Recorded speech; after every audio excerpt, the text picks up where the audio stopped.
Agora a gente muda de assunto porque a Polícia Federal encontrou nada menos do que uma máquina de contar dinheiro durante a nova fase da Operação Sem Desconto, que investiga descontos ilegais em benefícios do INSS.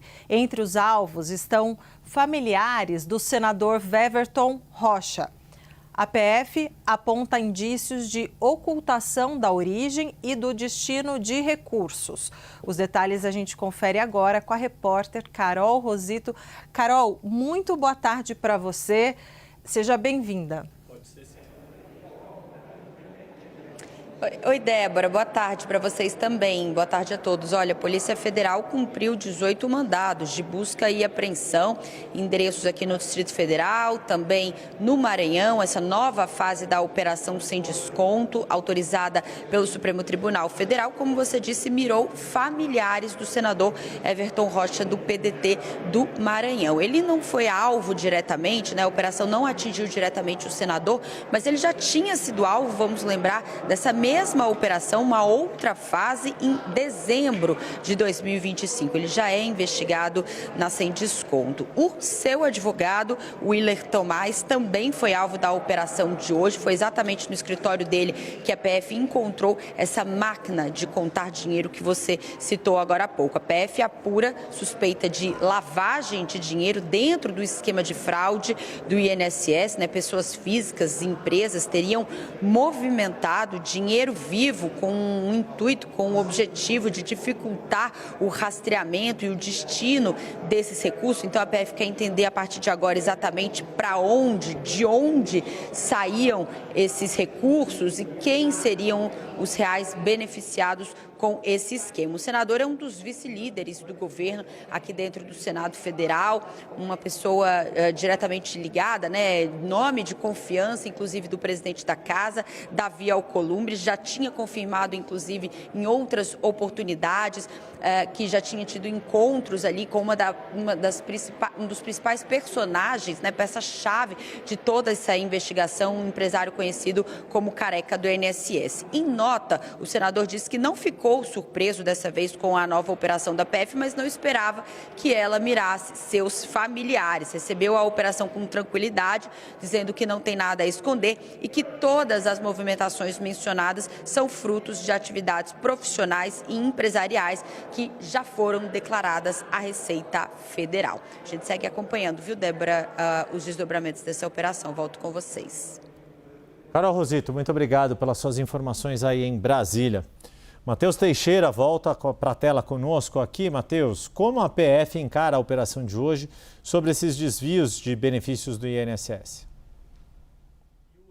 Conversei com algumas pessoas nos bastidores para entender melhor, assim, no todo, o que significa essa operação.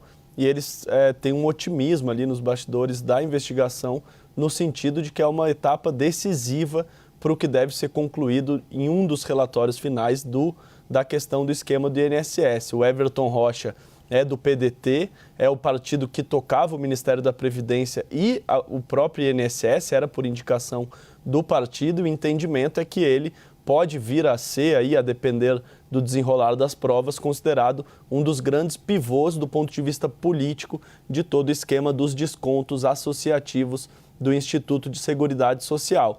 Por quê? Justamente pelo poder que ele tinha dentro do PDT e pela influência que ele mantinha dentre todos os atores envolvidos, que vai muito além da questão política, mas a questão política era um dos principais pilares para conseguir fazer esse esquema levar à frente, que começou lá no governo Michel Temer, perpassou todo o governo Bolsonaro e ganhou muito volume no governo do presidente Luiz Inácio Lula da Silva, justamente com o PDT, Partido Democrático Trabalhista, à frente da pasta. O Weverton Rocha, que é senador de primeiro mandato, mas foi deputado federal, tem muito trânsito dentro do Congresso Nacional, inclusive com atores do Centrão e até mesmo da direita, é candidato à reeleição neste ano, soltou uma nota afirmando que tudo não passa ali de uma armação contra ele, de uma tentativa de prejudicar a imagem dele em um ano de eleição, mas a Polícia Federal entende que sim, que ele tinha um papel decisivo nesse esquema, tanto é que deflagrou a operação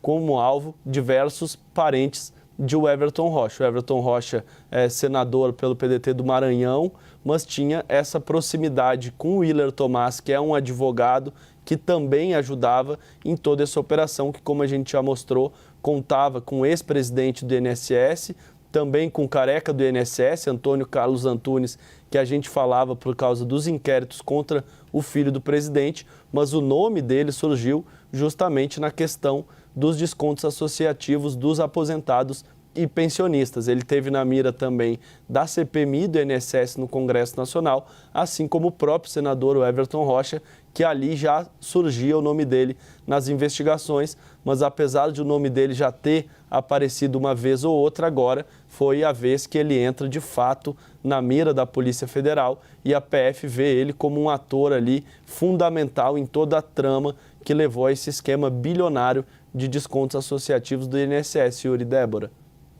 Matheus, e essa operação de hoje, né, que teve como alvo, então, familiares do senador Everton Rocha, tem uma disputa também de bastidor entre o Procurador-Geral da República, Paulo Gonet, e o ministro do Supremo Tribunal Federal, André Mendonça. Matheus, explica para a gente, então, esse cabo de guerra. Débora, a Procuradoria-Geral da República foi contrária à operação deflagrada na manhã desta terça-feira. A Polícia Federal solicitou ao magistrado, ao ministro André Mendonça, para que pudesse fazer essas buscas e apreensões e ir ali atrás de mais provas. A Procuradoria-Geral da República emitiu um parecer em que afirmava que sim, havia ali apontamentos que mereciam um aprofundamento da investigação e que de fato relacionavam todos os fatos apurados aos nomes que foram alvos da busca e apreensão, mas segundo a Procuradoria-Geral da República, ações menos invasivas já seriam suficientes para tentar elucidar esse quadro todo. O ministro André Mendonça, no entanto, não seguiu o parecer da Procuradoria-Geral da República, pelo contrário, acompanhou o que pediu a Polícia Federal e determinou essa operação hoje de manhã da PF, que bateu na porta de diversas pessoas em busca ali de documentos, de elementos que pudessem ajudar a corroborar algumas linhas de investigação. E esta não é a primeira vez, por isso que a gente traz também e dá uma ênfase a esse descompasso entre André Mendonça e o chefe da PGR, Paulo Gonet Branco. Isso aconteceu, por exemplo, lá na primeira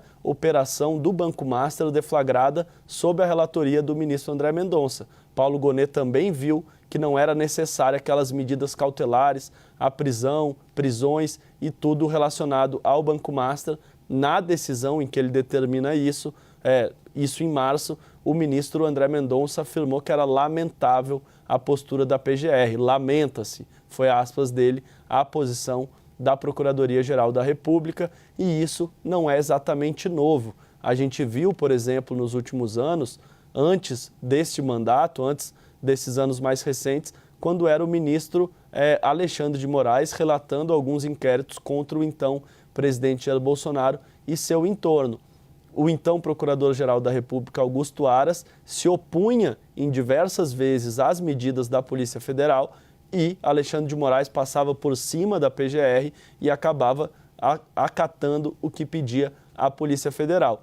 Portanto, estamos falando agora de novos personagens. Se antes era um embate entre Alexandre de Moraes e Augusto Aras, hoje o que a gente vê é esse descompasso entre André Mendonça e Paulo Gonet Branco, o que nunca é, obviamente, salutar para as investigações, porque mesmo que a Polícia Federal consiga avançar e veja necessidade em todas essas medidas, ao final é a Procuradoria-Geral da República, o órgão de cúpula do Ministério Público, que deve apresentar uma denúncia perante o Supremo Tribunal Federal ou mesmo determinar, concluir pela inocência e absolvição de todos envolvidos. Mas sem a denúncia da Procuradoria-Geral da República, qualquer que seja a conclusão de um inquérito da Polícia Federal, mesmo que seja pelo indiciamento, ele não tem uma vinculação jurídica, não tem como a Justiça, por exemplo, condenar alguém que cometeu algum ilícito sem a denúncia da Procuradoria-Geral da República, sem a denúncia do Ministério Público. Portanto,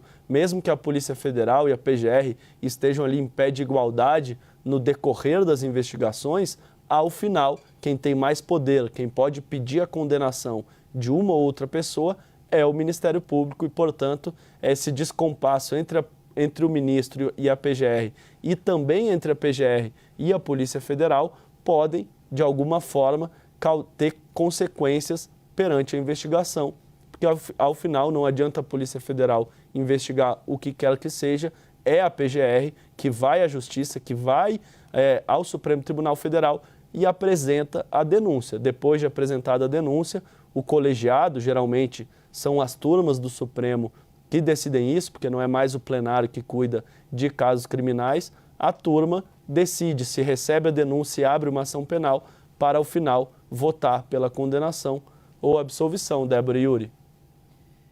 Muito obrigada, Matheus Teixeira, até por explicar para a gente os vários pontos, né, as várias arestas, os vários fios desencapados quando você está falando de investigação, porque Polícia Federal depende do trabalho da Procuradoria-Geral da República, que todos eles dependem do trabalho também do Supremo Tribunal Federal e está dando choque. Muito obrigada por enquanto, a gente já volta com você.